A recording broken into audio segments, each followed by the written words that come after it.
সরকারি টাকাটা তো দিবেন। টাকা তো কামাই করো, শরীরটারে নরকঙ্কাল মানে টাকা নিয়ে যা। টাকা দেন, আমি ওষুধ কিনবো। 200 টাকা বেশি দিলাম। ভালোই কামাই হইলো, ওষুধ কেনার টাকা নাই। কি ব্যবসা শুরু করছো? খাইছে রে। নাম্বার কও। সুখের কথা কই ভিক্ষা করতে কি করছে শুনো। যদি টাকা দিতেন আপনার ভাইকে পোলাপান বড় লিখলা তাদেরকে টাকা পয়সা। আব্বা বাড়িতে শুন। আব্বা শুনেন না কেন? কি বলস চিল্লা নিছস কেন? 2 দিন ধরে টাকা চাইতেছি, টাকা দেন না। বন্ধু বান্ধবের সাথে অপমান লাগে, দরকারি টাকাটা তো দিবেন, তাও দেন না। শুধু টাকা টাকা করস, টাকা তো কামাই করন লাগে না। এত আলাপ পারতে পারবো না, টাকা লাগবে, টাকা দেন। তুই আমারে দেখস না আমার স্বাস্থ্যের কি হাল? আমি টাকা জমাইতেছি, তার জন্যই তো এই অবস্থা। তুমি টাকা নিয়ে কবরে যাবা না, না খায় থাকতে থাকতে তোর শরীরটারে নরকঙ্কাল বানিয়ে হেলাইছো। আমার টেহা লাগবে, টেহা দাও। এত আলাপ পারে হাম না। কি আমারই ছেলে এত বড় কথা? আমি নরকঙ্কাল হয়ে গেতেছি গা। এই টাকা কাদের জন্য জমাইতেছি, আয় টাকা নিয়ে যা। ধনী আব্বা সত্যি ডে দিবে, দেও ডে। আসসালামু আলাইকুম। ওয়ালাইকুম সালাম। কি বলো? আমার বড় ভাই অসুস্থ, ওষুধ কেনার টাকা নাই, আমাকে কিছু টাকা দেন, আমি ওষুধ কিনবো। তোমার দেখে এত ভদ্র ফ্যামিলির পোলা মনে হইতেছে। তোমার ভাই কি সত্যি অসুস্থ? হ ভাই, খুবই অসুস্থ, টাকাটা দিলে খুব উপকার হয়। তোমার ওষুধ কিনতে কয় টাকা লাগবো? 200-300 দিলেই হবে। দেখি কয় টাকা আছে। তোমার তো 300 টাকা লাগবো, ধরো 200 টাকা বেশি দিলাম। আচ্ছা ঠিক আছে, খুব উপকার হইলো ভাই।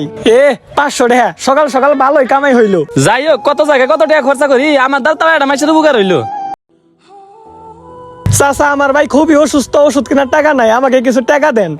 টাকা নাই সরো এদিকে। 100 টাকা দেন। এই ছেলে, তোমার বাইরে অসুস্থর কথা বললে সকালে টাকা না নিয়ে গেলে 500, আবার আইসা সেম কথা বলতেছ।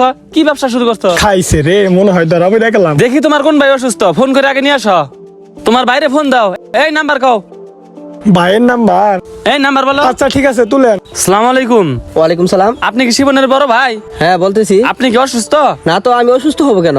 আপনি কি হসপিটালে? না, আমি তো হসপিটালে না। আপনার ভাই তো একটা সমস্যা করছে, একটু তাড়াতাড়ি হামনগর করিম বাবুর দোকানে আসেন। আচ্ছা ভাই ঠিক আছে, আমি আসতেছি। তোর ভাই আইতাছে, টাউডারি ব্যবসা শুরু করছে। হ্যাঁ, আসসালামু আলাইকুম। ওয়ালাইকুম সালাম। আপনার ছোট ভাই আপনার অসুস্থতার কথা কইয়া মাইশের কাছে ভিক্ষা করতেছে। কি বলেন শিবন? তুই আমার সুখের কথা কই ভিক্ষা করতেছস? হেই, তুই ভিক্ষা করস? আব্বার কাছে টাকা চাইলি, তোর টাকা দে না?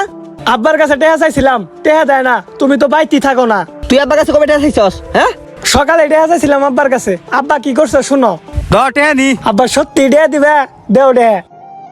টেহা নি, টেহা জান দিকে যা যা শয়তান। টেহার কথা কস, টেহা কামাই করতে যে পরিশ্রম, যা দেখা যা। টাকা দিবি না? টাকা আগে কামাই করতাছি, দাঁড়া।